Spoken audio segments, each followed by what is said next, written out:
All right. Evolutionary archaeology. Evolutionary archaeology was developed by processual archaeologists who stressed the importance of evolutionary theory as a potential unifying theory.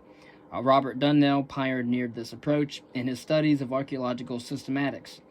In recent years, evolutionary archaeology has come to encompass a range of approaches, from ecological studies that look at changes in culture as changes in human adaptation, to attempts to apply Darwinian theory to changes in the frequencies and types of artifacts found at a site. In recent years, there has been a growing drive to integrate an evolutionary perspective into medical practice and efforts to improve health and well-being as well as a evolutionary psychology. The paleo diet craze has grown out of a popular sense that there is a mismatch between the ecological and adaptive contexts in which humans evolved and the way we live today. Although some of the more commercial incarnations of the paleo diet are best thought of as paleo fantasies, or wrapped prepared snacks were definitely not a component of the early hominin landscape. The question of mismatches has spurred a renewed interest in the archaeological study of nutrition and biomechanics. The study of ancient DNA opens the potential to study how genetic variation in modern populations, including variable susceptibility to disease, is the legacy of diverse past cultural practices. Again, evolutionary archaeology is a range of approaches that stresses the importance of evolutionary theory as a unifying theory for archaeology. Niche construction and the Anthropocene. As we have come to terms with the threat posed by accelerated global warming, questions about the way in which humans have shaped the global ecosystem have great urgency. Certain archaeologists and geologists even suggest that we should recognize the modern era of the Holocene as a distinct geological epoch known as the Anthropocene. The Anthropocene is marked by rapid global dissemination of novel materials, including elemental aluminum, concrete, and plastics, and also the byproducts of fossil fuel combustion, including black carbon, inorganic ash spheres, and spherical carbonaceous particles. While some argue for a rapid onset of the Anthropocene as recently as the 1950s, post-World War II, also known as the Great Acceleration, archaeologists have tended to take a longer view of the Anthropocene, stretching as far back as the spread of modern humans and the extinction of megafauna approximately 50,000 years ago. Evolutionary archaeologists have engaged in exploring the relevance of niche construction theory, which emphasizes the active role of organisms. From the perspective of niche construction theory, the selective environments of organisms are themselves partly built by the niche construction activities of organisms. Humans adapt to an environment that they themselves influence. Again, we are changing the world more over the past 300 years than the past 3 million years has shaped us. And this insight is reshaping the way that archaeologists approach questions as varied as the origins of agriculture and the development of wealth and inequality. Along with the growth and diversification of archaeological theory has come a sense of disconnection between the way archaeologists write about their discipline and what they actually do. Ian Hodder, in 1999, proposed that we change archaeological theory from a top-down approach to one that begins at the edge of the trowel. Drawing on the theory of hermeneutics, Hodder argues that archaeological theory should be built on what archaeologists actually do, rather than prescribing what they should do. Archaeology has developed from the simple recognition of the extent of the human past to a discipline that involved intense debate about how, epistemically, we gain knowledge of the past. Archaeology today has a rich theoretical toolkit, a diversity of approaches that can be used in order to think about the past. This diversification of approaches has led to confusion, confrontation, and at times a degree of despair. Alison Wiley, in 1989, has given us a beautiful image comparing archaeology to sailing, wherein one tacks back and forth in the wind in order to make progress. Our subject matter is over 2 million years of human experience. Of course, for history, we're only talking about 6,000 years of human experience. But for archaeology, it goes back about 2 to 3 million years ago. And for paleoanthropology, back 7 million years ago. Our evidence is all of the physical remains of that experience. And given that geologists also study what happened hundreds of millions of years ago, Given the immensity of the venture, we are really in a very small boat on an enormous ocean. The ability to maneuver between approaches may be just what is needed in such a voyage. The earliest use of archaeology to learn about the past was in the Renaissance period of Europe, around the 14th and 15th centuries. However, until the 19th century, there were no methods for determining the age of prehistoric artifacts, even in the age of the 18th century Aquarians. And in many cases, the human manufacturer of artifacts was not recognized. The development of the three-age system of stone, bronze, and iron ages was a major accomplishment of 19th century archaeologists. The recognition that tools of human manufacture were found in the same layers as the bones of extinct animals, together with that of the development of the theory of evolution, changed the entire scope of archaeological research. The professionalization of archaeology during the early part of the 20th century led to a focus on culture history and stratigraphic method. Again, V. Gordon Childe shifted the focus of archaeologists from changes in the material remains recovered on archaeological sites to what those remains told us about ancient and prehistoric societies. The new archaeologist, also known as processual archaeologist, led by Louis Benford, argued that archaeologists should follow an explicitly scientific method of testing hypotheses. One of the approaches widely used by the new archaeologists is systems theory. The post-processual archaeologists, however, led by Ian Hodder, argue that archaeology is closer to history than to the exact physical and natural sciences. And so the post-processualists emphasized the role of interpretation and context in archaeological research. Again, gender and agency theory are also two of the approaches used by post-processual archaeologists. You can look at gender archaeology or even feminist archaeology. And so, we move into human evolution. We will cover our place in nature of the early hominins, then continue on from that in other later readings from Homo erectus to the Neanderthalensis, the origin of modern humans, and the peopling of Australia and the New World.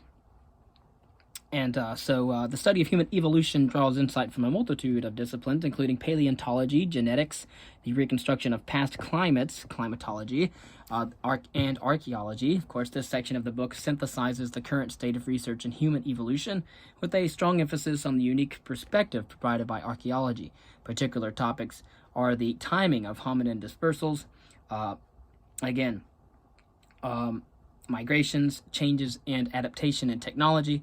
And after reading, we should understand that the place of humans in biological classification, the genetic evidence for the timing of the split between the human and the chimpanzee lineages, our cousins, and the fossil record of homininoid phylogeny. So, Charles Darwin is an odd choice for a hero, plagued by everything from boils to self-doubt. He hardly fits the picture of a revolutionary figure. However, the theory of evolution developed in Darwin's On the Origin of Species is among the cornerstones of modern science. Almost all of Darwin's ideas were based on what he was able to observe on his voyage around the world on the Beagle and on walks around his country home in England. Darwin was extremely obsessed with the question of how one explains the incredible variation in the living world. The theory of evolution begins with the observation that there is a significant variety within populations. As we look at this biodiversity, whether one is looking at a bed of roses, a flock of pigeons, or a room of people, such variation exists. Darwin suggested that if some variations offered advantages to survival, they might come to be prevalent. Drawing on an analogy to the way humans breed domesticated animals for certain traits, he proposed that natural selection would act on the variation within populations to favor organisms with traits that were adaptive. Over the vast periods of time, natural selection in different settings would lead to the splitting of populations into distinct species. Darwin's conception of evolution derives much of its power from its simplicity. According to Darwin, the action of selection on variation over very long periods of time and deep time, millions and millions and billions of years, explains the spectacular variety of life on Earth. Thus, the emergence of new species need not be explained by an appeal to metaphysics or theology, but rather could be rendered intelligible through a detailed understanding of shifts in environments and adaptation over long periods of time. On The Origin of Species, Darwin wrote little about human evolution. Only at the end of the concluding chapter did he write that, on the basis of his theory, light will be thrown on the origin of man and his history. Darwin wrote that in the year 1859. The theory of evolution is not a formulation that provides ultimate answers. Rather, however, it is a doorway to an endlessly fascinating exploration of humanity and the natural world. The next thing that we will go over will examine what we have learned in the last 150 years about the evolutionary history of humans. Phylogeny. Before turning to a consideration of human evolution, it is necessary to define some of the fundamental aspects of biological terminology, and then to situate humans within an evolutionary framework.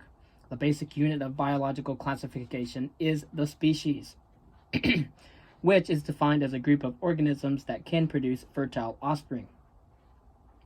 Again, species is a group of intimately related and physically similar organisms that can produce fertile offspring. A genus, or plural, genera, refers to a grouping of similar species. All living humans are members of the species Homo sapiens, which belongs to genus Homo. Similar genera are grouped into families and superfamilies, and similar families are grouped into orders. Humans, the great apes, such as orangutans, gorillas, and chimpanzees, as well as gibbons, make up the biological superfamily of Hominidoidea, or the homininoids, together with the monkeys and prosimians, such as lemurs, lorises, tarsiers, and their relatives. The hominoids belong to the order primates. Most primates are tree-dwelling animals. Primates rely heavily on sight in dealing with the environment and are highly social, with a tendency to live in groups. For example, we have the species Homo sapiens, all living humans, the genus, or Homo, which is humans and immediate ancestors. The superfamily is Hominidoidea, or homininoids, which are humans, orangutans, gorillas, chimpanzees, and gibbons. And it is in the order of primates: homininoids, monkeys, and prosimians. And so, that is a biological classification of humans. And biological classifications are not based only on the degree of similarity between species. Rather, they are also meant to reflect the branching pattern of evolution. Popular media often misrepresents evolution as a linear process of progress through stages. Evolution is actually, however, a process of splitting ancestral populations into distinct lineages. A common example of the popular misconception of evolution is found in the statement, humans evolved from apes. The correct statement, however, is that humans and chimpanzees share a common ancestor. Reconstructing evolutionary history, or phylogeny, is based on a combination of information from fossils and genetics. The nature of the evidence provided by each of these sources differs. Genetic evidence is derived largely from living populations of humans and animals, although in a small number of cases it is possible to recover genetic material from fossils. Genetics provides insight into the evolutionary relationship between living species and the timing of the split between the lineages leading to those species. Fossils are the physical remains of prehistoric life. It is only through fossils and the fossil record that we can learn about how our now extinct human ancestors lived. And so anyways, we can see that phylogeny is the evolutionary history of a species, and that ontogeny, however, is the growth and development of an individual organism. The genetic evidence, the path of our growth and development as individuals, called ontogeny, is the result of the interaction between genetics and the environment. A copy of the DNA molecules that encode our genetic inheritance is contained in the nucleus of every one of our body cells. This nuclear DNA is a combination of genes inherited from each of our parents. Mitochondrial DNA, which is located outside of the cell nucleus, differs from nuclear DNA in that it is inherited exclusively from the maternal lineage. The DNA of all living humans is similar, so genetically, humans are a quite homogeneous species. And so, constructing a phylogeny, or evolutionary history, of the hominoids, or humans, great apes, and gibbons, on the basis of genetic evidence involves comparing the degree of genetic similarity between species. Most genetic phylogenies of the homininoids emphasize the high degree of similarity between humans and chimps. Chimps consist of two living species, common chimpanzees, troglodytes, and pygmy chimpanzees, or paniscus. The degree of similarity of humans to gorillas, gorilla, is only slightly lower than that of humans to chimpanzees. Orangutans, pygmies, are genetically less similar to humans than either chimps or gorillas, and gibbons, hylobates, are even more distantly related. And based on genetic studies, a degree of consensus has been reached over the timing of the divergence between the lineages of humans and the great apes. And so here we see that common chimpanzees, as well as the gorillas and the gibbons. So we see that the degree of similarity in humans to gorillas is only slightly lower than that of humans to chimps. Orangutans are genetically less similar to humans than either chimps or gorillas, and gibbons are even more distantly related. Based on genetic studies, a degree of consensus has been reached over the timing of the divergence between the lineages of humans and that of the great apes. The split between the human and chimp lineages is now placed between 4 million and 6 million years before the present. The split between humans and gorillas lineages is said to have taken place 6 million to 8 million years before present, and that between the human and orangutan lineages is held to between 12 million to 15 million years before present. However, based on new studies, some geneticists are beginning to question this timescale, placing the split between the human and chimp lineage back between 7 and 13 million years ago. These new genetic studies are also beginning to enable geneticists to make inferences about fluctuations over time in population size of the various hominoid lineages. The fossil record. Although genetic evidence provides a framework for the timing of the split of the lineages leading to living species, it does not provide information about the extinct species that make up these lineages. Paleoanthropologists, or scientists specializing in the study of the homininoid lineage, rely on fossils to construct the evolutionary history of humanity. As Darwin recognized On the Origins of Species, the study of the fossil record is like reading a book with many pages missing. Because the preservation and discovery of fossils rely heavily on chance, there are significant gaps in the fossil record. Of course, one of the exciting elements of paleoanthropology is the role new discoveries play in developing knowledge and challenging ideas. The earliest fossils that appear to be ancestral to the order primates date to the Cretaceous period, 90 million to 65 million years ago. A particularly important locality for the study of early primates is the Fayum Depression, south of Cairo, Egypt. The rich fossil remains recovered from the Fayum date to the Eocene and the Oligocene periods, 56 million to 23 million years ago. And at that time, the Fayum, which is today a desert, was a marshland inhabited by a wide array of animals. Included in the Fayum assemblage are some of the earliest ancestors of monkeys. And so here you have the paleoanthropologist, who is a science who studies the evolutionary history of the homininoids. So you have of course, we're talking about the Cretaceous period, which is a part of the development from the Precambrian on into the Paleozoic, Mesozoic, and Cenozoic. We have Aegyptopithecus, which is a fairly well-represented species from the Fayum, might be ancestral to Old World monkeys and that of apes. The Miocene era, which was about 23 million to 5 million years ago, when there was an explosion in the number of homininoid species, during this time period, homininoids filled many of the ecological niches now filled by monkeys. The range of Miocene homininoids is impressive. Species ranged from the size of a very small monkey to that of a gorilla. One of the greatest challenges facing paleoanthropologists working with Miocene fossils is to determine where they fit on the homininoid evolutionary tree. Several Miocene species show traits that are characteristic of the orangutan, to the exclusion of the other homininoids. Thus, although it is possible to identify Miocene ancestors of modern orangutans, it is still difficult to identify a clear Miocene ancestor of the chimpanzee human lineage. One of the major gaps in the fossil record at present is a representative of the common ancestor of humans and chimps. One of the defining characteristics of biological evolution is that selection operates on traits that are transmitted genetically between generations.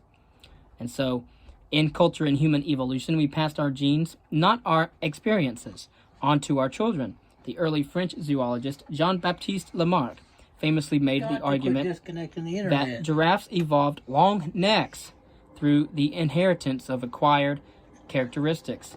This means that as giraffes stretched their necks to reach the tops of trees, their necks grew longer, and the lengthened neck trait was then passed on to the next generation. A more contemporary example would be to argue that the children of fans of loud music are born partly deaf because their parents' hearing was damaged when the parents stood near loudspeakers. Of course, we now know that Lamarck made one of the great errors in the history of science. Traits acquired during life are not transmitted genetically to the next generation.